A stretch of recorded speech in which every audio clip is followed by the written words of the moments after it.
Yo, what's going on, guys? Welcome back to Bullony Basketball. You guys know I'm here with Johnny. How's it going, Johnny? What's going on, Garrett? Hope everybody out there is doing well, doing safe. This is what we asked for, right? Some good playoff games, obviously some good matchups. Some of them may have disappointed, but the ones that have not disappointed have made up for that. So I'm ready to get talking about it. Yeah, and we're going to discuss all the series. We would have had a show on Friday, but what we might be doing, we might try and recap, I guess, every single round at the end of it. We're still kind of trying to decide things, but we're going to let you guys know when we do that. So anyways, we're going to discuss all the second round series that happened, kind of preview some of the conference finals as well. The first series, the Miami Heat and the Milwaukee Bucks. So the Heat ended up winning in 5. I know Giannis obviously got hurt in Game 4, but for the most part in the series, a lot of the Bucks players just didn't look that great. And it's kind of a disappointment because we both had them going to the finals, like at the beginning of the year, and we stuck with them pretty much even in the bubble. But what shot do you give the Heat in the conference finals? And what about the Bucks? What do you think? Yeah, listen, I certainly give the Heat more than a fighter's chance against the Celtics. I think it's going to be a head-for-head matchup. We'll get to that. We'll preview that. But in terms of the Bucks, utter disappointment. Yeah, Giannis got hurt, but doesn't mask the fact that they lost 3 in a row to begin with. The Heat just play everybody tough. Listen, they don't necessarily have flashy superstars. You might not even consider Jimmy Butler a superstar, but regardless, they have players that are willing to play. They listen to Coach Eric Spoelstra. They play a specific style of basketball, and it works. The Bucks, they never looked great in the bubble, but I still figured that having Giannis, having been together for 3 years as a team, that they were still a step ahead of everybody else. So if it took 6, if it took 7 to beat the Heat, so be it. But for them just to lose 3 in a row like that to start, certainly disappointing. What they do in this offseason, who knows? Do they fire Budenholzer? Do they decide to shake things up and maybe get rid of Middleton and try bringing in a bigger star? It's just they have a lot of question marks because last couple of years they were building up to a point, and then this year it was basically championship or bust, and they didn't even make it to the Eastern Conference Finals. So a lot of questions to be answered. Should be an intriguing offseason for them. Yeah, and the thing is, a lot of people throughout the whole season were saying stuff like how the Bucks, they don't really have the pieces around Giannis to necessarily, not maybe just compete, but like to elevate to the championship status, because people look at Chris Middleton, they're like, is he that guy? Is Eric Bledsoe that guy? And they had their down moments in the series, but Giannis had his too. I know he had like 19 points in the short time he played in Game 4, but games 1 through 3, he was pretty bad.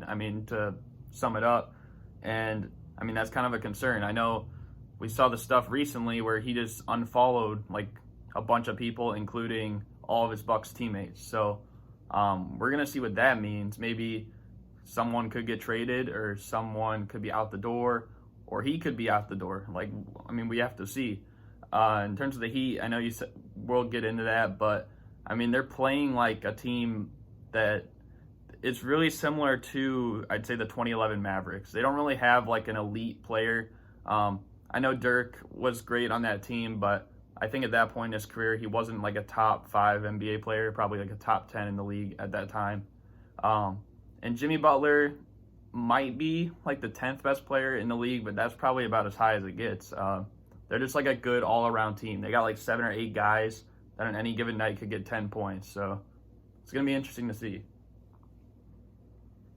Yeah, for sure. Like I said, this series didn't live up to its hopes, but the next series we'll talk about the Raptors and Celtics, which won 7, seeing the Celtics win, certainly did live up to its hope, right? Up 2-0, everybody thought the Celtics were going to run away with it. OG hits that 3 at the end of the game to go down 2-1, avoid going down 3-0. And Toronto wins 2 in a row there to even it up 2-2. Boston wins Game 5. The Raptors win Game 6, and then Game 7 is just a bad bloodbath, and Boston prevails. What are your initial thoughts on that series? My thoughts on the series are that I mean, personally for me, I don't think the Raptors are as good as the Celtics. And this is even like the Celtics that don't have Gordon Hayward. Um, but I don't know. I just seemed like every single time they won was a very close game, and they got kind of fortunate near the end. But I mean, they were obviously fighting, which, I mean, that's what's going to win you games as well. Like you said, the Anunoby 3, I mean, that's the difference from 3-0 to 2-1. And I mean, they could have won in 5, but it went down to 7 if, you know, the games played out the same way. And I mean, that changes the whole thing. In terms of the Celtics, though, in the conference finals, I mean, it's going to be really interesting to see when they get Gordon Hayward back. I guess he came back he just finished like quarantining on Friday. So we'll see like when he gets back on the court. In terms of the Raptors, pretty good season considering a lot of people had kind of written them off, considering there was no Kawhi Leonard, no Danny Green, and really they didn't do much in the offseason to get better, I'd say. They kind of just ran it back with all the guys they had, and Nick Nurse did a good job coaching this year, so I mean, that's a pretty successful season based on what people expected. Yeah, you have to give props to Toronto where they're due. Losing Kawhi Leonard obviously was huge, but then you did lose a supporting piece in Danny Green.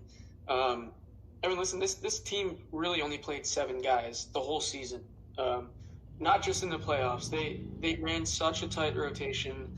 Their stars are coming out and playing 46 minutes a game, running on fumes. Nick Nurse is trying anything, running a box and one, a full court press. He really wasn't afraid to try anything, and I give him props for that. Toronto had no business like competing with the Celtics, and yet they took them 7. Like they just willed their way there. It shows the heart Kyle Lowry has. Offseason, I mean, do they pay Fred VanVleet? Does Marc Gasol leave? Do they want to pay Serge Ibaka? Like, there's things to be answered. Pascal Siakam certainly looked really good last year, and then this series just looked like he was nothing but a supporting player. We'll see how he comes back next year. So just like the Bucks, there are questions to be answered for this Toronto team. So I will be interested to see what Masai Ujiri does. Yeah, that's a good point. I mean, just like the Bucks, the Raptors, I think they're definitely going to be a different team next year because they, like you said, they have a bunch of free agents. But if some of their veterans leave, I don't expect Kyle Lowry to leave, but if he did, or if Marc Gasol leaves or Serge Ibaka leaves or whatever, a guy like Siakam is going to have to step up in that role because, I mean, being alongside Kawhi, he could be the second piece, and it worked out pretty well. Now Kawhi is gone, and then you have all these other guys here. But eventually, he's going to have to be the veteran on the team and the leader of the team, and he's going to have to perform in the playoffs. I know this is kind of his first year as the main guy, but we'll see how it goes going forward for them. Yeah, no doubt. Like I said, and then you need the younger players to step up. Terrence Davis, Chris Boucher might take that next step, although he's a free agent as well. Matt Thomas got some run. So it should be interesting to see what veterans they keep, what veterans they bring in, and how the young guys develop. Yeah, they're definitely going to be a team to look out for down the line. But as for the two teams we just discussed that won, so the Miami Heat and the Boston Celtics, they're going to be playing. Series starts tomorrow or probably today when you guys will be seeing this. Who do you think wins the series, and in how many games, and how do you think the series will go? Yeah, I'm going to go Celtics in 7 here. Same thing. I think the Celtics have more talent than the Heat. Both phenomenally coached teams. Neither team probably has a top 10 player in the league, which speaks testaments about them. But I think Boston just takes it in 7. I think they have too many guys that can score the ball. Yeah, I think Boston's going to win. I think they'll win in 6, though. I believe the Celtics played pretty well against the Heat in the regular season. And, of course, getting back Gordon Hayward is going to be only a bigger boost. But it's going to be, I don't know, it's cool because both these teams, they don't really have, a identified center, I'd say. Olynyk's kind of more like a 4. I know Bam's a center, but he's 6'9", really. They have Myers Leonard on the Heat, but he's not going to get that much time. And I mean, Daniel Tice is probably the biggest guy for the Celtics, and he's what, like 6'10"? So it's going to be kind of a smaller series with, like, 4 guys on the perimeter that are, wings. So I'm going to like to see that. I think the Boston Celtics are going to win, though, in 6. And, yeah, that's my pick. Like you said, small ball series. Robert Williams might be taller than Tice, but he's not going to get the minutes that Tice will. So I even expect there to be lineups where Tatum's at the 5. Playing if Gordon Hayward's back, I can certainly see Tatum playing the 5. Tatum, Hayward, Brown, Smart, and Kemba. So I do expect a lot of small ball.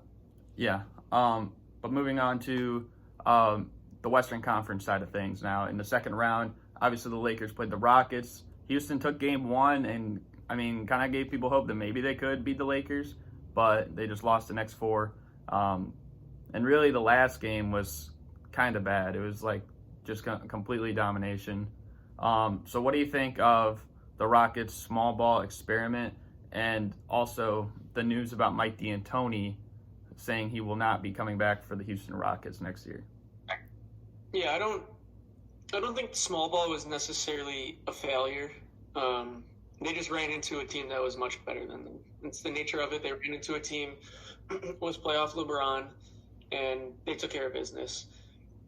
Listen, the team is getting older to an extent. You have old PJ Tucker, Jeff Green's older, Eric Gordon's injury prone. Russell Westbrook did not look good, and he's due a lot of money in the future. Harden says they're a piece away. D'Antoni doesn't want to come back. Like, there's a lot going on. There is a lot to dissect. So it's not even like they have a bunch of young guys on their team that they're trying to develop. I mean, who is it? Maybe Chris Clemens is the guy that comes to mind. It's just like they don't have that young guy that is really supposed to be very good. Maybe Dan Wilhouse. So for them, there's just so many questions that have to be answered. So many different things that need to be dissected, that need to be looked at. So for them, it's going to be very, very interesting. Everybody, when they traded for Westbrook, was so happy, and now, look, we're a year later, and everybody says it was a terrible trade. So I don't even know what to think about that offseason. But then you got the Lakers, who are just looking really good, really good. LeBron, when he's in attack mode, tough to stop. That team plays very good. Still don't know that we've seen the best of AD, which is scary. Then supporting cast is starting to make shots. Caruso's making shots. KCP's a good shooter. Danny Green's hitting his threes. So listen, whoever they run into is obviously going to give them a good game, good series. Clippers probably give them a much better series than the Nuggets, which we'll discuss later. But listen, they're playing good basketball. They lost the first game of both series, and then they went on to win the next 4. So they are 8-2 in the playoffs and looking good. Yeah, and the thing with the Lakers is, like, their biggest problem in the whole bubble has been, their 3-point shooting. And in Game 5, that wasn't a problem at all. They completely dominated even the Rockets on that end, and that's what the Rockets do the most, probably more than any other team. But in terms of Houston, the small ball experiment for me, essentially small ball, I feel like, is just perimeter-oriented players. So basically guys that can stretch the floor. So I don't think small ball, in the sense of having a 6'5" center in PJ Tucker, is going to work out in the future. You even look at the Warriors, like Kevin Durant's like 6'10", maybe even 7 foot. And you have like Iguodala, he's probably like 6'8" or so.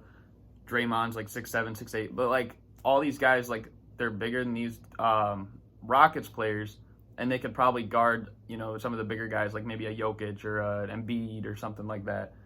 So I think small ball in the sense of perimeter players is what they need to do.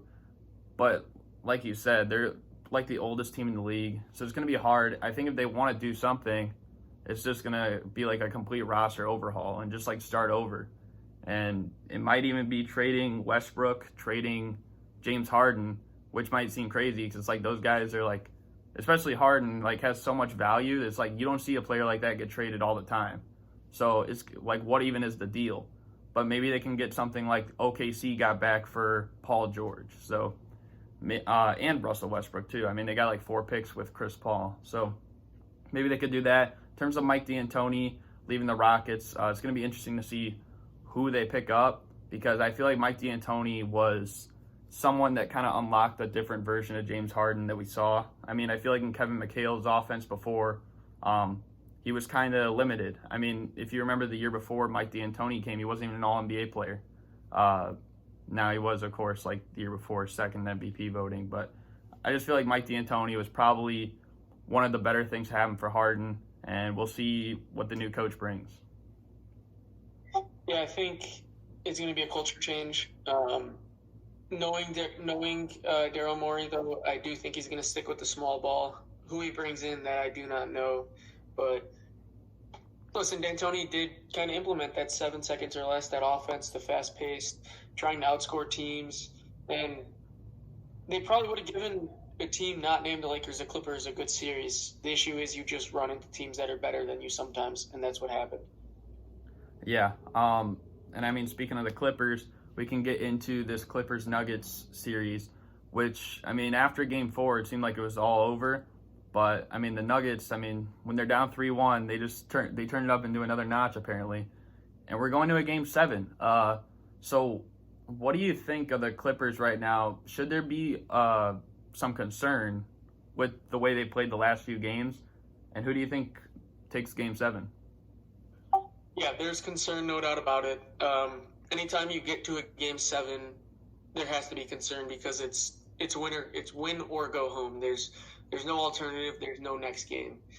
2 straight games, up 16 at the half, and just can't finish it off. So, what the Clippers, or how do I say this? The Clippers should be massive favorites. The Clippers are massive favorites, and the Clippers, I believe, will win by double digits. Because now there's no more playing around. There's no more screwing around. They have to win, right? There's no way that they can lose this game and then get a Game 8. So that mentality is probably going to be there. I think Kawhi is going to play. I think Kawhi is going to come out and just show he's the best player on the court. If I'm the Clippers, I just make anybody but Jokic beat me because of how well he's played this series. So I think Zubac has done decent on Jokic. I think he's done better than Harrell has on Jokic. So I look for Zubac to get more minutes. If I'm the Clippers, I'd definitely be concerned. If you're looking at the Nuggets with this core over the past few years, well, first of all, they've gone to a Game 7 every single series. Dating back when they played the Spurs, I don't know if you remember, they were up like 15 around halftime in that game. And, I mean, they won. It was a close game. They won by like 4. Then they played the Blazers. They were up like 15 in that game.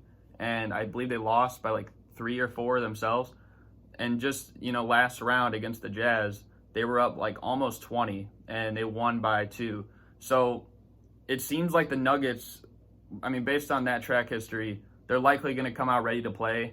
And the Clippers, I don't think they'd want to be down like 15 or 20 points in the first half, because then they could very well just turn it off and then say, you know what, it's over.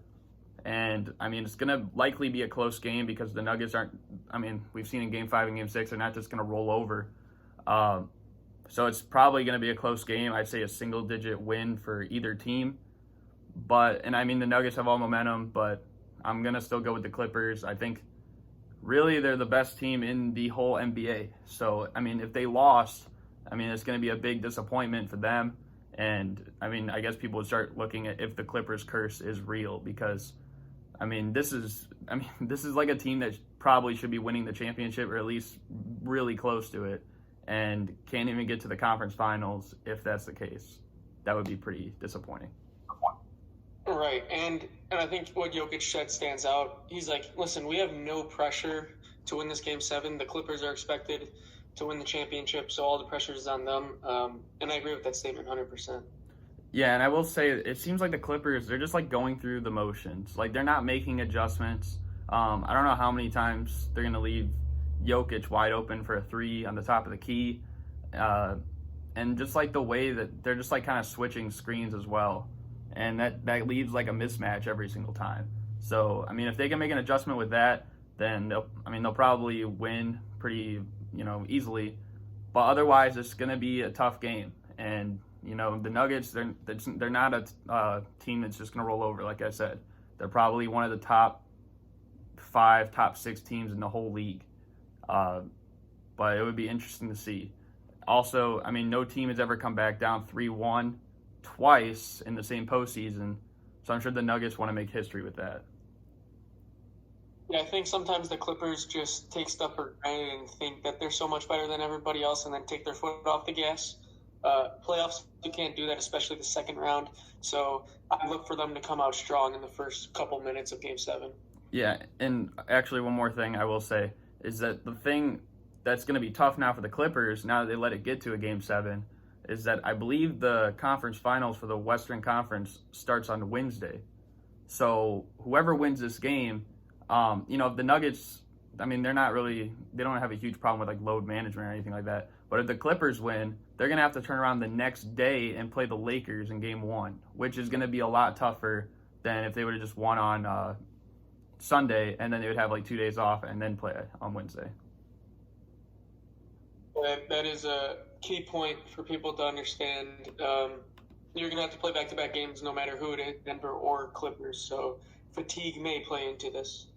Yeah, and I mean, we'll see how it goes. I mean, fatigue hasn't stopped the Nuggets, obviously. So, I mean, I guess we'll have to see. But that's all we have for the show today. Hope you guys enjoyed. Anything you'd like to add at the end, Johnny? No, nothing specific. Looking forward to watching this Game 7 and then the conference finals. And then we'll recap them as we always do. Thanks for watching. Yep, Game 7, the 2 best words in sports is what they say.